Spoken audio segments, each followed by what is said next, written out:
right, welcome everyone. Thank you for joining us today. We are going to go ahead and get started. Welcome to the second part series of our Talks on Tuesday webinar. Today we are going to talk about teaming with purpose, effective caregiver team engagement. Last month, Corey Hill from our team, she discussed overcoming challenges with colleagues. And Jeannie, thank you. Jeannie is providing backup today, and she went ahead and posted the link in the chat box. So if you want to access that archived webinar, you can go ahead to our VEIPD page to access that. My name is Lisa Terry. I am an early intervention professional development consultant. I've worked in early intervention for over 10 years. For those that don't know me, my past experience, I've been a service coordinator, an educator, and then a supervisor of educators. I'm also a parent of 5. My youngest child, he's 7, and my oldest just turned 20, believe it or not. It's crazy how fast they grow up. So let's go ahead and get started. I'm going to go ahead and stop my video. Um, and just one quick note, since we did not do a tutorial, I just wanted to let you guys know, we are going to utilize the chat box today. When you type in chat, just make sure that you're typing to all panelists and attendees. So just make sure that that is selected before you enter in chat. All right, so Janice Fialka, she said this quote, and she is a nationally recognized lecturer, author, and an advocate on issues related to parent-professional partnerships. Her son was diagnosed really early on with an intellectual disability, and she often talks about the partnership between a provider and a parent, kind of like a dance, where sometimes you are not always stepping together, you're not always hearing the same music. But this is one of the quotes that she said, and it's one of my favorites. She says, have a conversation with the family, not with the intent to insert your ideas, as important as they may be, but to truly get a fuller picture of this family and specifically this child. Listen, listen, and listen again. And so I am just going to invite you guys to really keep thinking about this as we talk about how we can engage families and collaborate better and partner with them. And I think about this a lot with the families that I've worked with, and I like to do a lot of reflection. And when I kind of look back, I know that there are a lot of times that I could have done better. I think sometimes in this job, it's just so easy to really go from home to home, visit to visit, and complete paperwork after paperwork or documentation after documentation. And sometimes I pause and I ask myself, did I really ever truly listen? Was I too eager to share ideas? And I can't say that 100% effort that I really fully listened to every family every single time. But for myself, I just always strive in my own commitment to make sure that I'm doing better. And I'm continuously trying to make sure that I'm aware of that and that I'm improving. So as we dig deeper in today, I really just want to invite you guys, let's just be vulnerable, let's be real, and let's make our own commitment to do better to engage families. So what better way than to start off with a story? So we're going to hear from Lakora, who provides early intervention services. And so let's listen to her story. So I'm sure a lot of you can relate to this before we get started about it, but let's listen. So Lakora is feeling really frustrated. She started working with Kellen's family 2 months ago. She's only seen him 2 times. They've canceled or no-showed several times. She's offered to meet the family out at the park because the mother said she wanted to be able to take Kellen out more. But the family canceled, and she's really not sure what else she can do. So when this happens, it's so easy, right, for us to feel frustrated because you all know that you have to document every attempt. You're holding this time on your calendar. Pre-COVID, you may have driven all the way out there and there was no answer on the door. But let's reflect on this. So I want you guys to type in chat. If you were Lakora, what would your next move be? And just make sure when you're typing in chat that you are typing to all panelists and attendees so everyone can see it. So if you were Lakora, what would your next move be in this situation?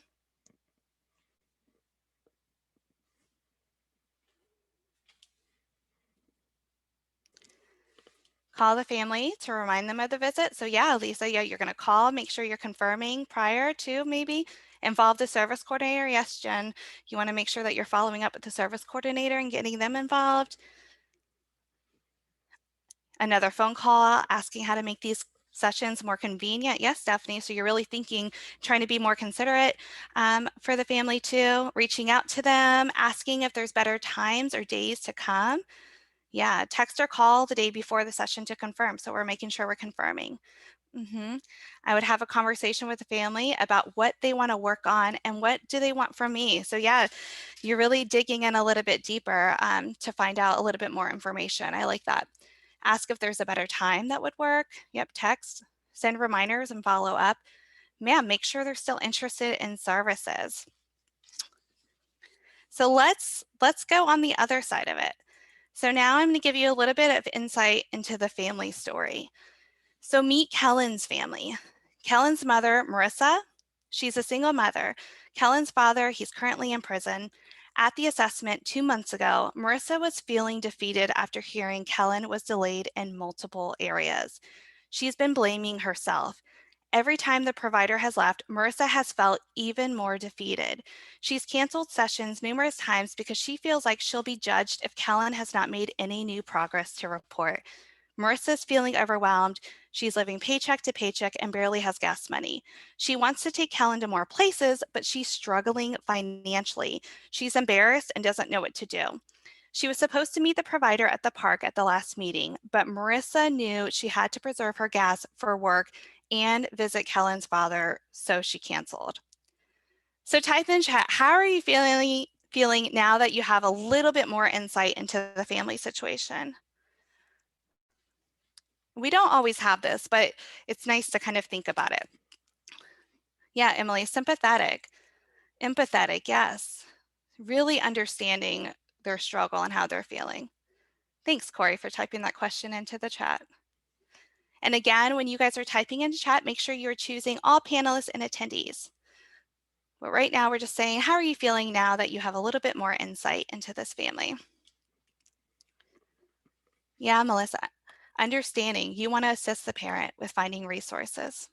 Yeah, definitely. You want to do more to help them find resources for the family. Right, Kim? Much better understanding of how to assist. Yeah, and so I think that's important too, because we need this understanding. In order to truly partner with families, we need that information, right? Yeah, as offered other services to help the family. You guys are on it. Yeah, and it's really hard too, because I think, it's easier for us to assume than really to give families the benefit of the doubt all the time, right? Especially when we're kind of like in our own little busy bubble that we have. So let's break this down a little bit more. So from what we can tell, the relationship, it just didn't get off to a right start, right? Based on how Marissa was feeling, especially how she was feeling at the assessment.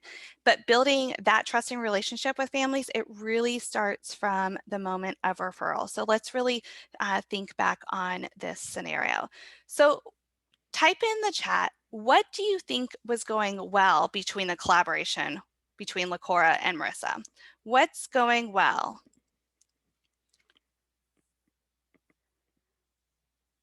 Oh yes, I see some other people posted thinking about how our plans are moving forward need to be adjusted. Yeah, meeting their basic needs first. Absolutely, Stephanie, that's a great point.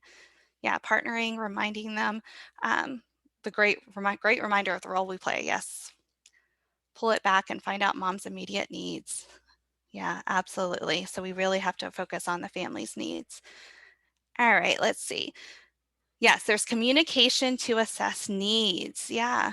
So she's communicating her needs and her concerns. You're right. Yep. Because what did she offer to do? She offered to go and meet her at the park too, right? Because Marissa said that was something important that she wanted to do.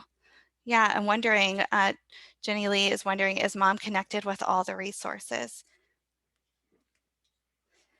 Absolutely. So what wasn't going so well? So type that into chat. What's not going so well right now with this collaboration? Oh yeah, Elsa said, understanding they have one goal to help the child. I love that. Yeah, you all have a common goal. Yeah, the implementation of services, open communication, not a lot of open communication. And even think back to, remember that Marissa said that she feels like she's going to be judged if Kellen has not made any new progress to report between sessions too. I think that that's sometimes a feeling that parents can have. And also think about the feelings that Marissa was having after the assessment. She was kind of blaming herself, right?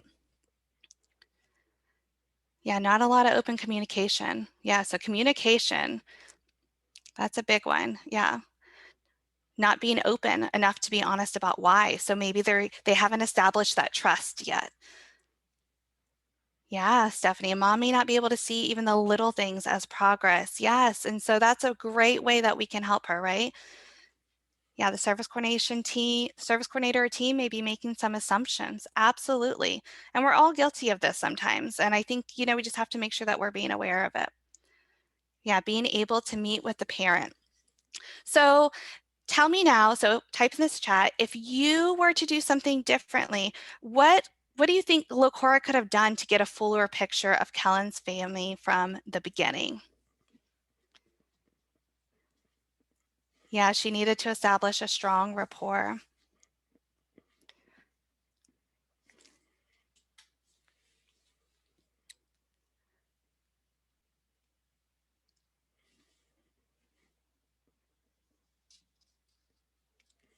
Thanks, Corey, for typing that question in.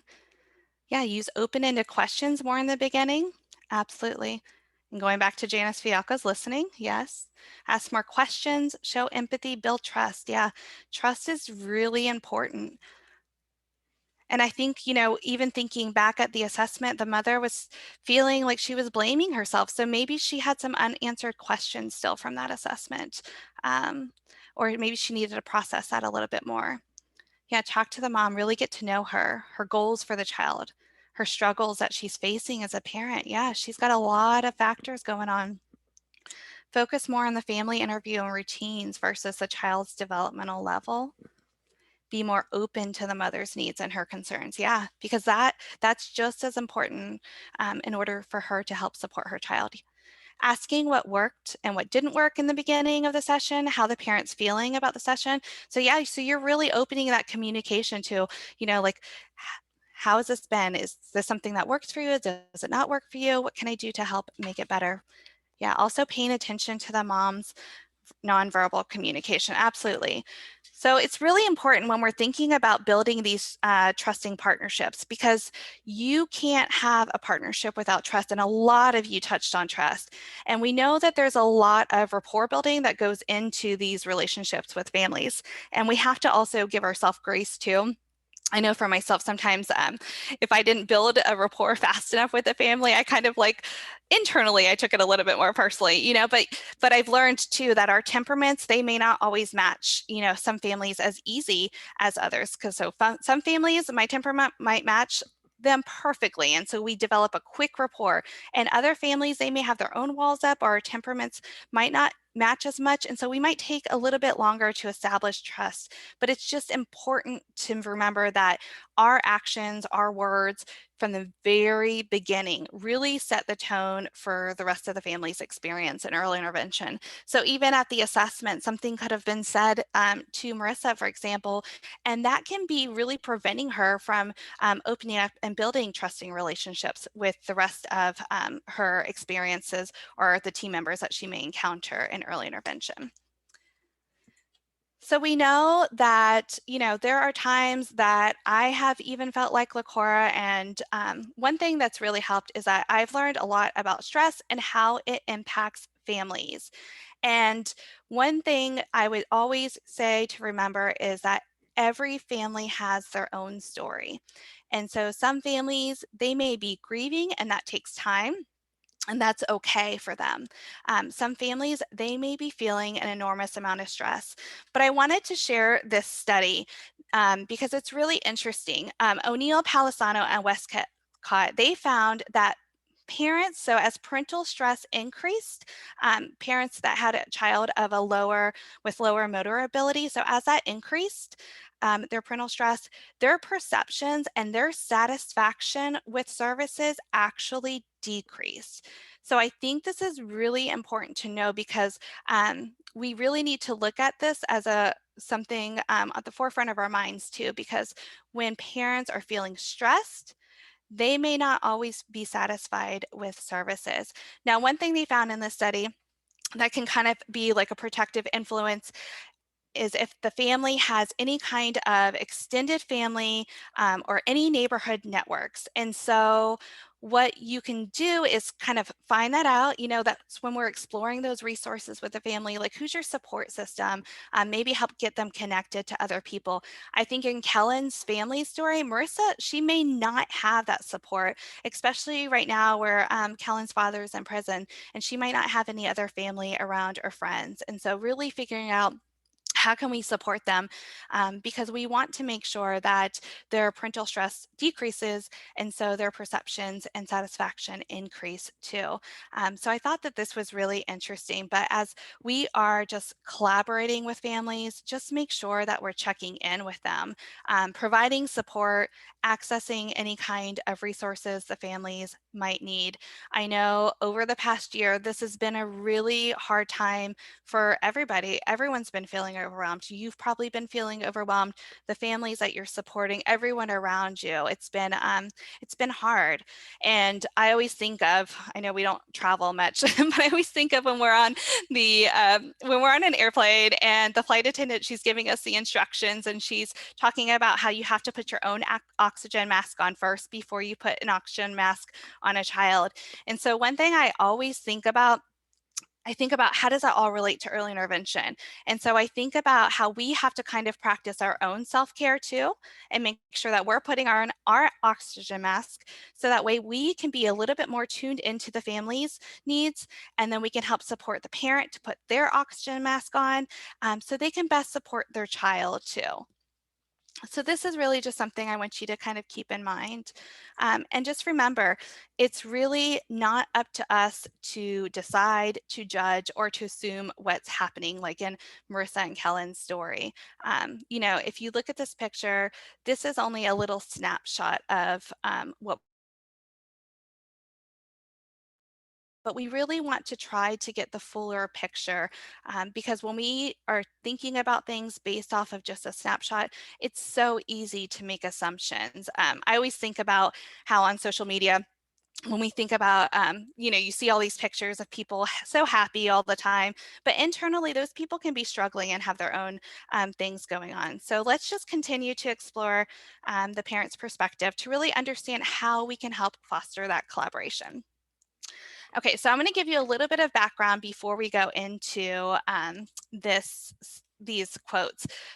So I was really curious what research says about the parent's perspective. One, because I always value the parent's perspective. I don't think that we always hear it a lot. And so I was really surprised to find that there's a lot of information out there. And so the next few slides, we're just going to look deeper into Lee's 2015 study where he looked at the lived experience of one parent receiving services from the beginning for the next 6 months. And he used an ethnographic approach to really look at this parent's experience, have her reflect on her interactions with the professionals in early intervention. Now, I do want to know that we cannot always generalize these kind of findings, but we can seek to understand the many perspectives of families. So I think that's equally important. So as we explore this parent's perception, to think about, you know, reflect on your own experiences. Some families, they may be feeling the same way, but think about how we can strengthen collaboration with families. Okay, so this quote, this parent, she said that sometimes it seems as though the professionals who are involved with early intervention, instructors, therapists, administrators, don't really understand how difficult it is for parents to go through the early intervention process. Perhaps it's unrealistic of me to expect them to know what it's like if they've never had a disabled child of their own. But I have occasionally found myself frustrated by a lack of sensitivity about the realities of time constraints and psychological, emotional, and financial resource limitations. So this parent's feeling some frustration, right? She's feeling like maybe she hasn't really been heard. And so when we think again back to Janice Fialka's quote, that we want to listen and listen again. And I don't know if this parent necessarily felt that her needs were truly listened to. So let's look at a quote specifically about the realities of time constraints to get a little bit more insight on that. Okay, so she says, I find that scheduling is difficult, so I have to take her, the therapist, when she's able to do it because she's got a lot of other obligations, and sometimes the times that she can do aren't the most convenient times for us because I have to be doing something with H, Malcolm's older brother, or I'm taking Malcolm to medical appointments or whatever. And I think that this happens a lot. I can almost like visualize it, like where we're there and we pull out our calendar and we're like, okay, these are the times that I have available right now. And so we're kind of like putting that parent like on the spot, like this is all you can have, right? And this happens a lot because our schedules are limited. But let's think about how that can impact the family. So what I want you to do, I'm going to ask you to type in the chat, but I want you to think about and tell me, how do you think a parent may feel when we're coming into their home at a time that's not really convenient for them? So how do you think that parent may feel when we're coming to their home at a time that really was not convenient for them? So type that into chat. Yeah, Beth, resentful, stressed. Yeah, you just added an extra burden. Annoyed, overwhelmed. Yeah, increases their stress tremendously. Yeah, they might feel priorities, right? They might feel anxious, imposed upon, yes, inconvenience, disengaged, absolutely. Yeah, and they can feel guilty that they're not feeling present, right? But they identified that this wasn't a great time for them. So this can really damage rapport, obviously, and it can seem like a burden more to the family, right? Because they're not completely there with you at that moment. They're not as present. They're distracted, and they're feeling a little bit overwhelmed, just like you all said. So type in the chat then. What are some strategies, like words or phrases that you may say to a parent when you're scheduling visits with them?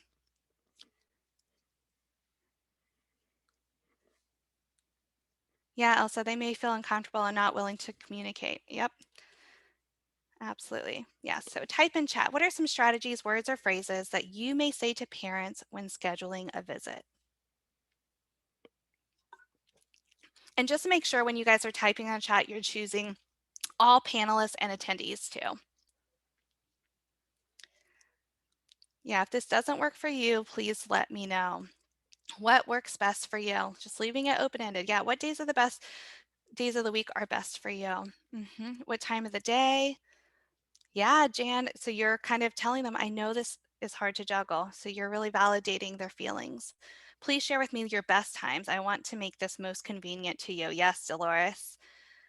I'd like to find a time that works for both of us. Yeah, that's a consistent time.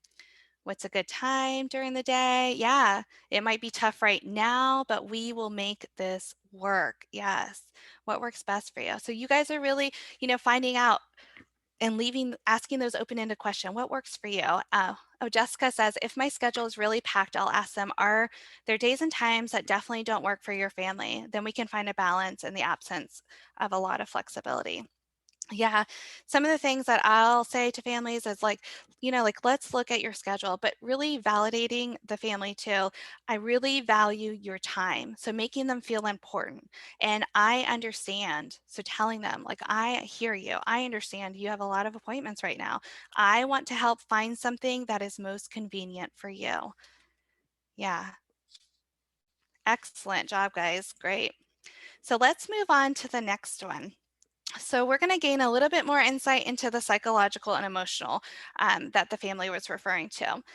So she said, and this one's a little bit harder, but I want you guys to kind of listen to it. When asked at the assessment if I had any concerns or what were my hopes or thoughts or concerns about his condition, I was anxious that he'd never walk, play, or do things that normal kids do. And I was afraid he's going to be a vegetable or something like that.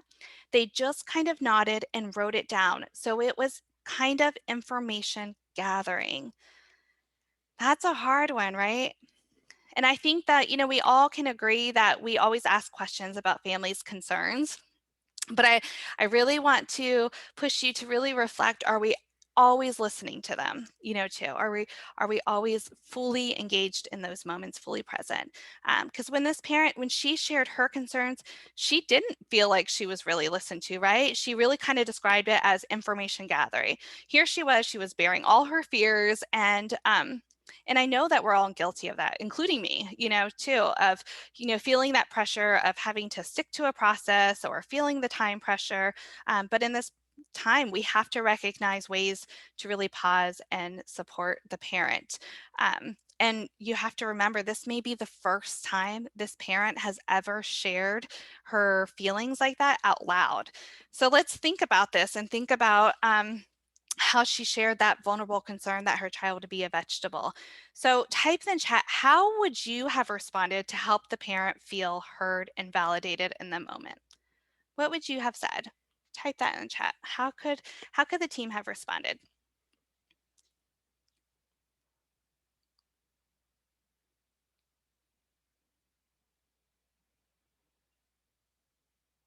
Oh, I love that, Stephanie. Yes, also offering different routines, different times of the day.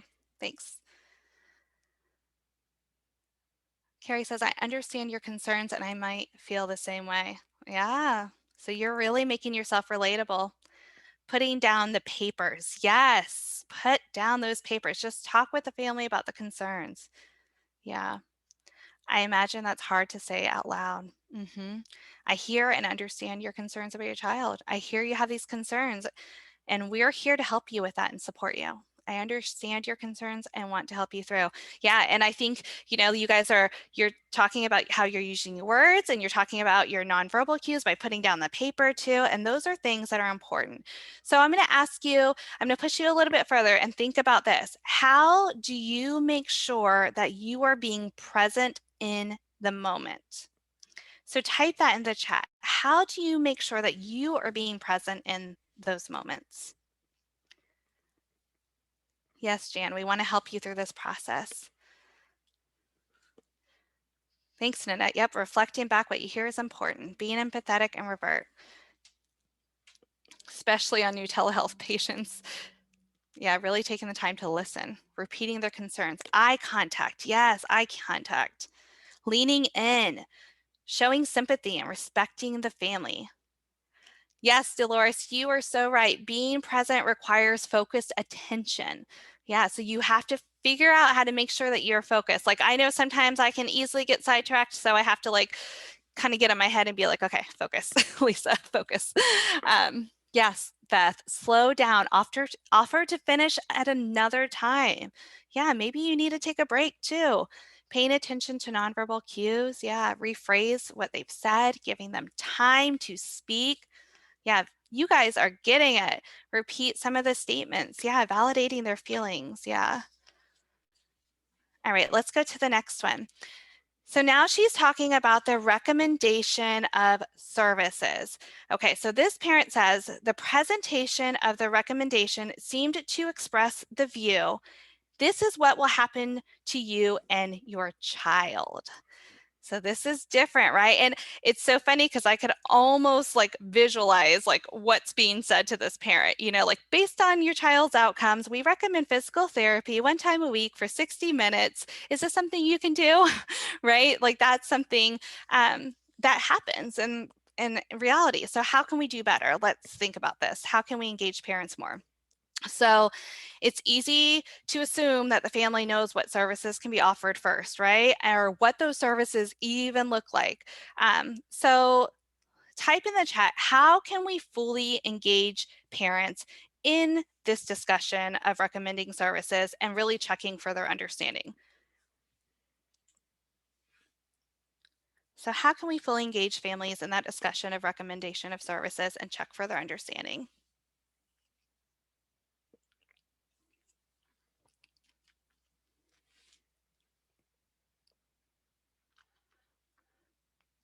Yeah, ask them how they feel about this information. How much support do you think you need? Yeah, so asking open-ended questions. What do you need right now?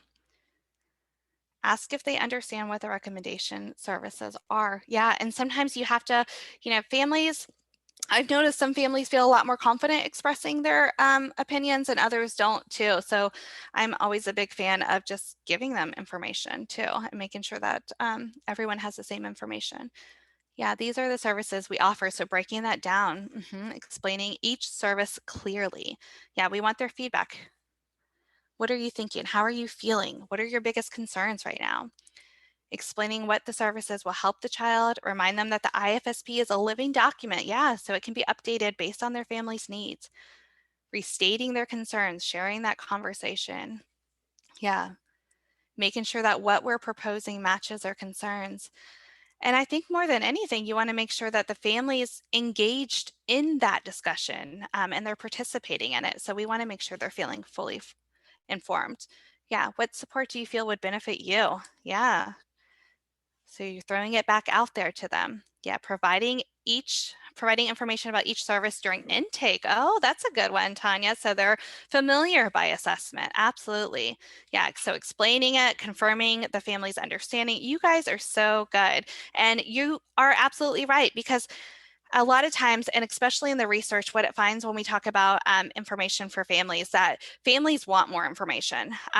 And so explaining the services, breaking it down for them, it's really important to do. It's easy for us to find shortcuts, especially because you like in our world, we say the same thing over and over again, right? But we have to make sure that we're really like tuning in and remembering that this is the first time that this family has ever heard that information. So even if a child had services before, those services may have never really been explained to the parent. So really engaging them in that conversation and explaining it. Kind of like, remember like when you were new to early intervention, or I knew when I was, everything seemed foreign. I was like, what is this? What does that mean? I'm just not sure. But families are the same way. They need a thorough understanding in order for them to fully participate. And that's our goal, right? Our goal is to make sure that families are fully participating in decision making. So this means that we're going to give them the why. We're going to break down the terminology and even explain what it means, or we'll explain what physical therapy is. Yeah. Oh, I like that Cheryl says sharing the information multiple times in multiple ways. So verbally writing it down or a short video. That's a great suggestion. You guys have recommended so many good things so far. Okay, so this parent, she shared a lot of valuable insights, right? She shared her frustration with the lack of team members involved, not understanding the psychological, emotional, and financial resource limitations. She also shared her frustration with the inflexibility of scheduling, right? Especially at times that weren't convenient for her and her family. She didn't feel heard or valued when she opened up about her fears about her child's future. She didn't feel like she was a part of that decision when they were determining what services were going to be provided. So let's continue to think about this as we look at the strategies to build successful partnerships.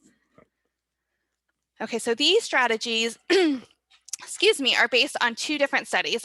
Mainly, it's based off a Blue Banning et al. Study, where they actually identified the 6 indicators that you see on the screen of professional behavior facilitative of collaborative partnerships. But I also included information from Dennebill, Hale, and Rule because they surveyed parents and service coordinators about variables associated with collaboration, but it actually was aligned already with Blue Banning's indicators. So I thought that those were important to add.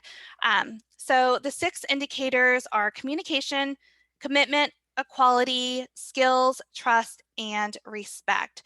And when we worked through Marissa's story, when we talked about the Lee study, a lot of you mentioned these strategies already, like trust came up a lot and communication came up a lot. But let's explore those a little bit deeper, and then we'll continue to get a little bit more insight into the parent's perspective as well. So the first one is communication. So we know that communication should be open and effective, right? But what does that mean? So that means that we have to be open and honest. Families don't want us to candy coat bad news. So that was one of the things that came up in the study. No candy coating, bad news. They want you to be open, be honest with them, and give them the information, but share it tactfully, too. There's definitely a way to do it, and a way not to do it. And so balancing those positive and balancing the strengths and the areas of growth are really important. And I think sometimes for families, when we think about balancing the positive and the strength, some families feel like they are on this continuum almost, where some families, in one instance, they might feel like they have to always point out the positive to their early intervention provider. And then on the other side, some families felt like they weren't ever, they were feeling like they weren't being open and honest with them enough, too, and having those real conversations. And I know it's hard, early intervention, it's hard when we have to be open and honest. And I know it's hard, but it's also part of our job. And so parents do, and that's what research is showing, that parents do want that information. And they recognize that it's hard information to take in at the time, but they do want that information. And so we do need to just make sure that we're being open, we're being honest, and we're doing it with tact too. Also, you want to make sure it's quantity and quality. Those both matter. So we need to be frequent. We need to demonstrate interest, make sure that we're paying attention to the child's progress. One of you said, thinking about like Marissa, like maybe she didn't notice all the different changes that her child Kellen had made from one session to the next. So pointing those things out too. Avoiding any kind of jargon. So this kind of goes back to what we just talked about, making sure that we're explaining any of those like technical terms, and really think to yourself, if you want to explain it in a way where that caregiver can go back and explain it to another caregiver that might not have been present too, especially at assessments. I always think about that. I'm like, they're probably going to go explain this to their other significant other, and we want to make sure that we're giving them all the right tools and resources to support them to do that. And so also thinking about those caregivers and communication, we want to make sure that we're communicating with all caregivers that play an important role in the child's life. So let's think about that for a minute, because I know I am just as guilty. I'm probably going to tell on myself a lot today, but that's okay. But I know that I am just as guilty sometimes, where I go and I'm like just engaging with whoever is in my face, basically, whoever is present in the moment at that home visit. And so I know that we want to push them. We want to think about, okay, how can we collaborate with the father who might be in prison, like Marissa's boyfriend was in prison. So how could we include him still? So think about this, and I want you guys to type in the chat. So how do you involve caregivers that you may not see all the time? How do you do that?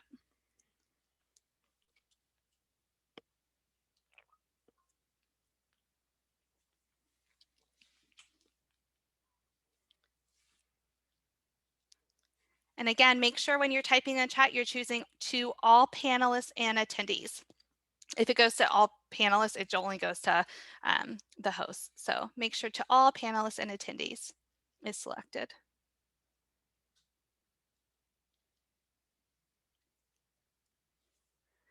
Email the parent plan, any given handouts if releases are signed for childcare. Absolutely. Send pictures or text, when the child has met a milestone. So so you're kind of like doing like a celebratory message for them, and that's great news, and it's a positive thing that you're focused on. I include them in all text messages. I send information through mail. So doing group messages, right? Sending a text, writing a home program that I text other caregivers, or have the person who's caregiving pass it on. So you're making sure that you're sending the same information. Offering to send online videos to explain. Oh, I love that. Jenny Lee, do you just like record yourself kind of explaining it and send it to the parent or the other caregivers? Email, text, leave home program notes, phone calls. After getting proper consents, I like Dolores that you're making sure to say that first. Invite them to reach out to me for any questions or concerns. Yes. So you all know, make sure you get your consents. Bring them into the conversations, asking about their thoughts or feelings about the baby. Yes, I love that. So you're trying to build that relationship with them then too, versus just giving them information. Yeah, Beth, group text, share the joint plan, activity sheets. Oh, yep, Jenny Lee says both. That's great. Asking reflective questions during sessions about the other caregiver, such as asking the difference that they've seen. Yeah, I like that. Have sessions with each caregiver if they're separated. So yeah, and it takes a lot of intention to make sure that we're including other caregivers. And so that's something that we have to really intentionally make sure that we're managing and that we're going a little bit more above and beyond to do. Great, those are great ideas. So the next thing that is on here for communication is also that parent want the knowledge of resources and services available. And so in the study, what they found were that parents actually found out a lot of more like other resources after they left the program, and that was kind of damaging to them because they really wanted that information. They wish they had it earlier. And so it's really important for us to make sure that we're using good coaching to find out what they know, what they've tried, and then after, then we share what we know. And so you want to make sure that parents don't always know what resources are out there.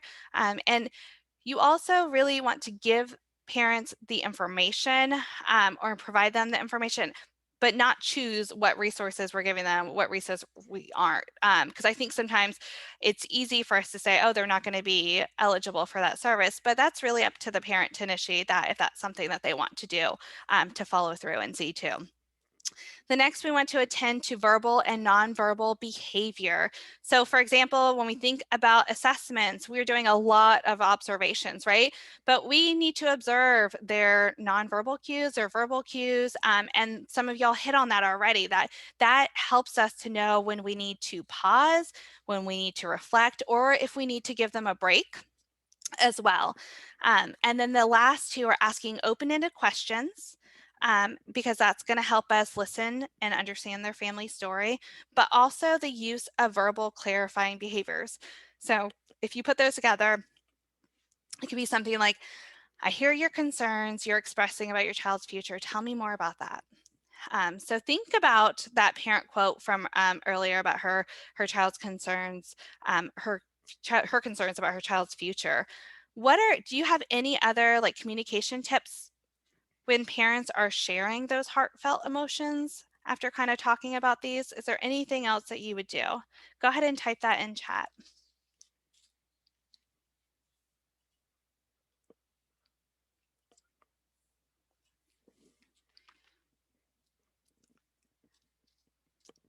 And I'm going to go ahead and go to the next one, which is commitment. So professionals, the first one is that professionals should consider families. So this is important, I think, more than a job, more than just a paycheck, more than a case, more than a number. They don't want their child to feel like a number or just another case. They want you to feel like you are just as committed to their child as they are to them.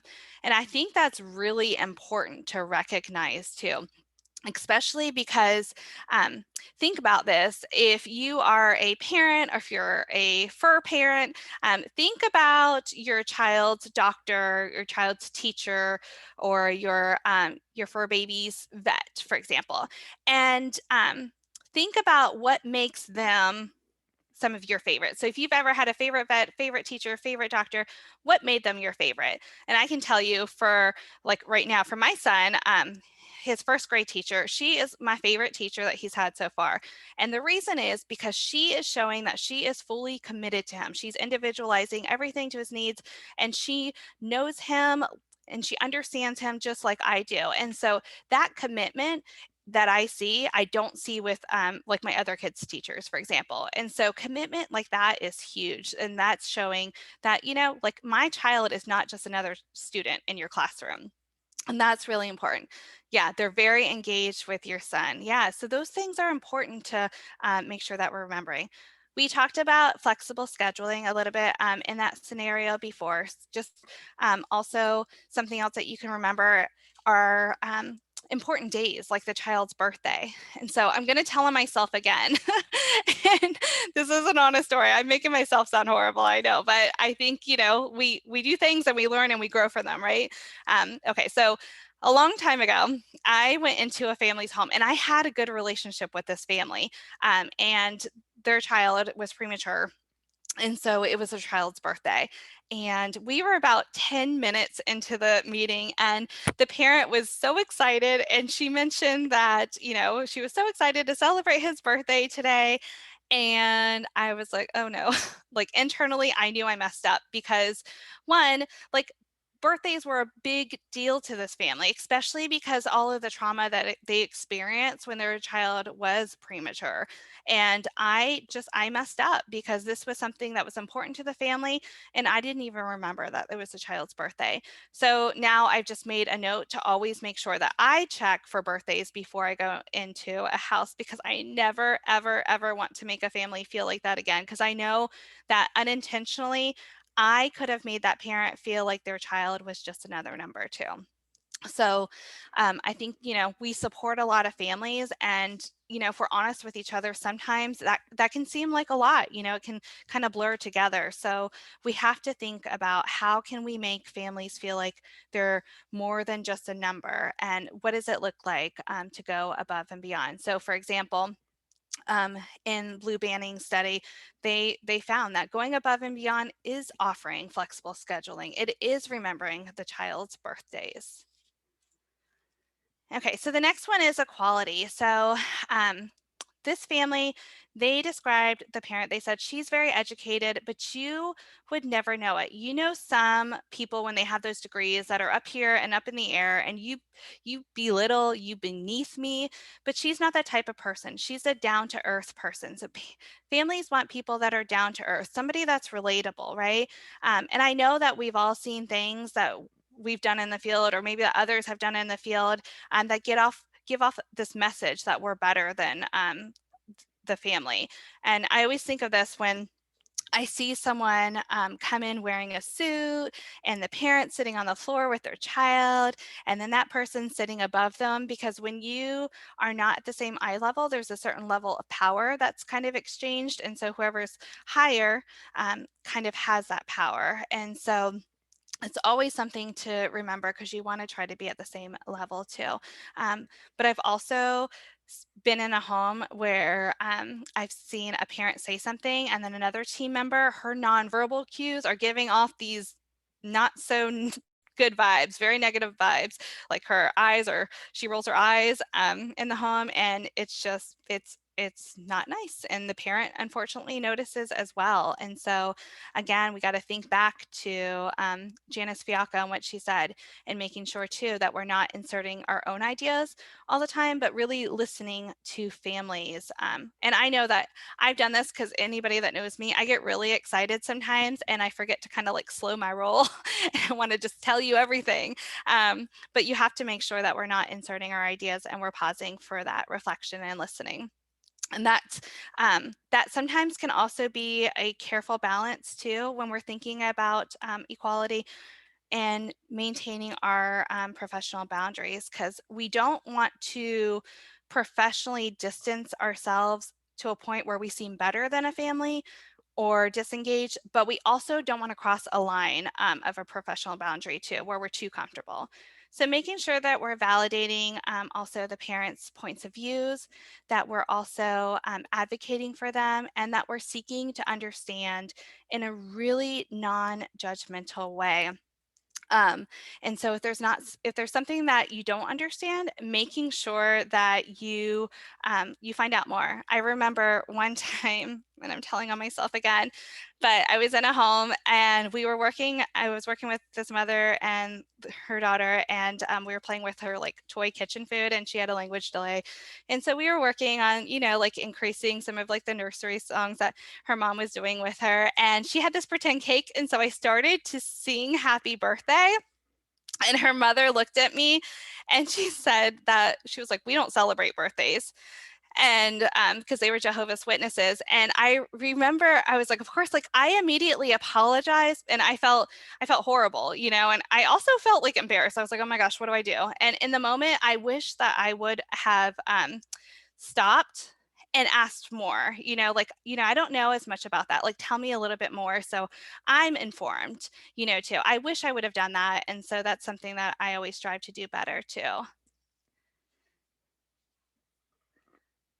Oh, Colette says, after CG shares a deep emotion or fear, respond by thanking them. Yeah, for sharing that thought or emotion. Yeah, for helping you understand. Absolutely.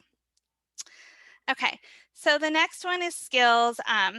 And this strategy is all about how we're staying up to date, we're willing to learn, and especially with assistive technology, staying up to date with that information that's really important for families. And that we're not afraid to admit when we don't know something, but that we will find out that information. And so I always like to call my my resources or my people, especially when I don't know something. So for example, like I had a family that had a child with a rare diagnosis before, and I haven't heard of it before, and so I reached out to my network to find out more information, as well as making sure to do my own research. But the worst thing that you could ever do is say or pretend like you know everything about that. If I would have done that with the family, because I'm telling you right now, that family knew everything. They educated me so much, and they were eager to share the information that they've learned. But that family, they knew, and so if I were to do that, then that's going to damage again some of that relationship. And also making sure that we're adapting instructional approaches to a child's unique needs. Um, and so go ahead and type in the chat too, what are some of the resources that you guys use to find out more information when you don't know something? So how do you do that? How do you find out more information? What are your resources?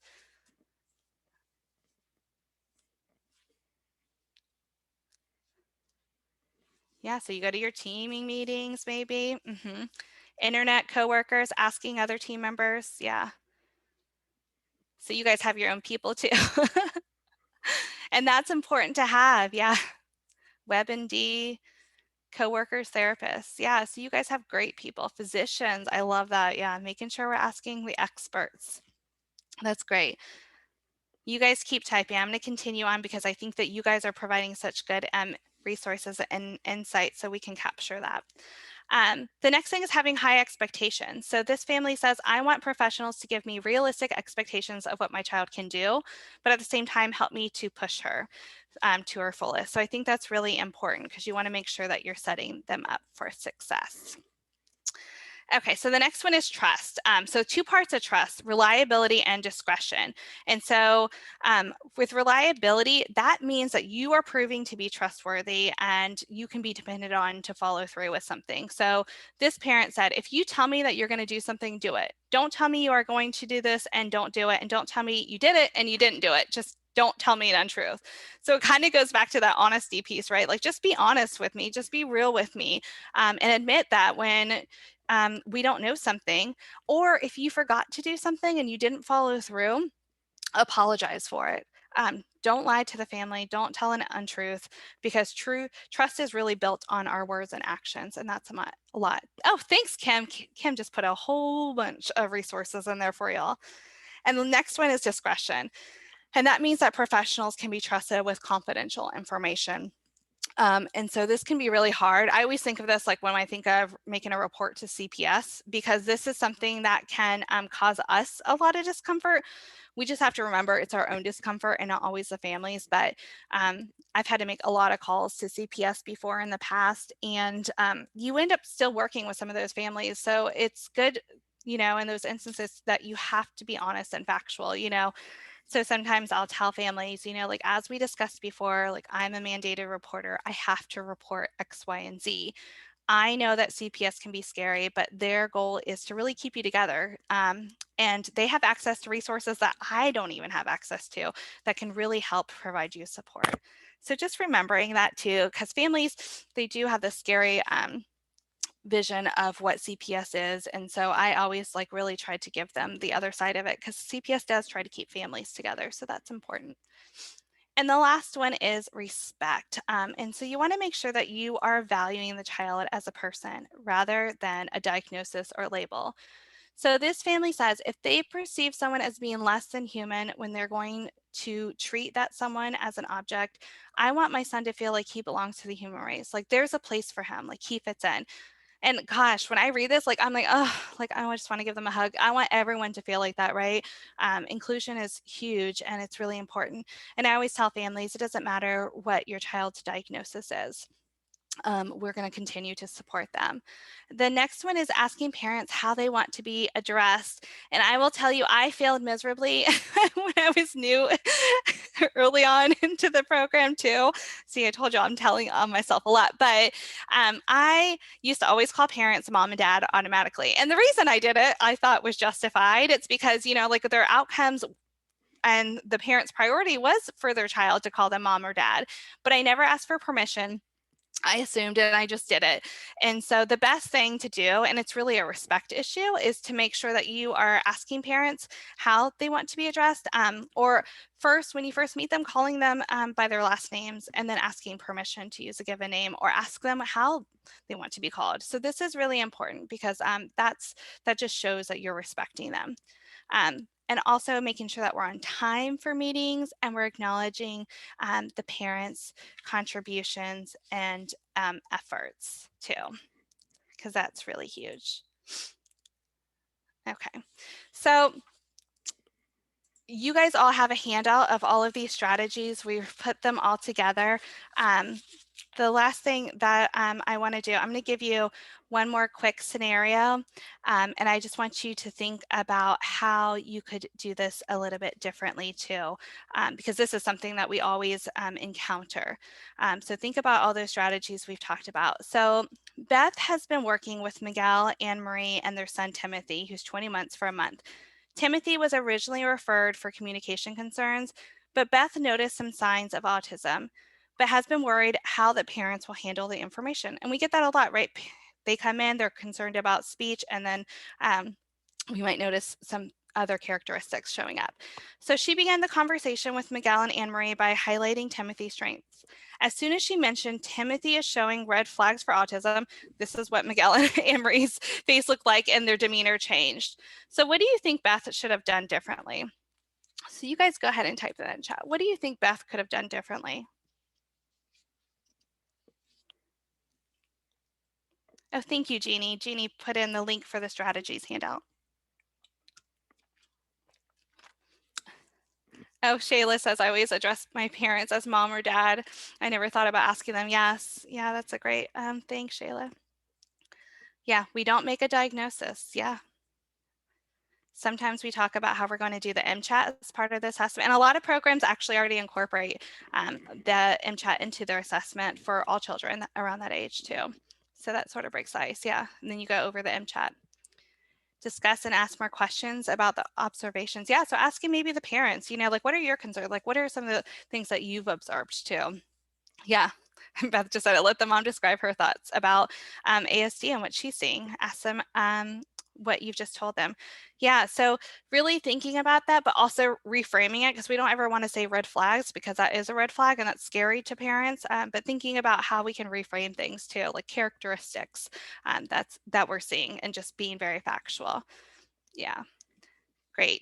Okay, so I'm going to leave you with this last quote. Because I think it's really important, especially as we think about how families that are transitioning out of our program. But Blue Banny et al. Said, in other words, early intervention should not only engage parents as collaborative partners while they receive services, but it should also prepare parents to become effective partners with special services they encounter as their child grows older. So I think that's really important just to kind of leave with you today and remember. So I'm going to give you some logistics coming up. You guys, if you have any questions, feel free, please, to type in the chat as I'm going over this. But a survey link is going to be emailed out to you after this webinar today. Make sure that you download and save the certificate to your desktop. And once you download it, the date stamp will automatically update. So that's important to note. Also, if you guys aren't, make sure that you're following us on our social media because that's where we're going to post any upcoming trainings or resources. Instagram, Facebook, Twitter, YouTube, and LinkedIn. Thank you, Jeannie. Jeannie just dropped those in the chat. So make sure you're following us there because that'll help you get firsthand access to resources. And save the date. Join us for our next training on April 6th. It's going to be focused on sleep. Stephanie Shrewsbury will be presenting on sleep. So save that date. More information and registration details will come. So thank you, everyone. I appreciate you all being here. Yes, Karen, it may have a different date on it, but it should change as soon as you save it or print it. Is that correct, Jeannie? Yes, okay. Yes. So when you open it, it's going to look like it has a different date, but as soon as you print it or save it, it will change. But thanks, Karen, for pointing that out. Thanks, Nanette.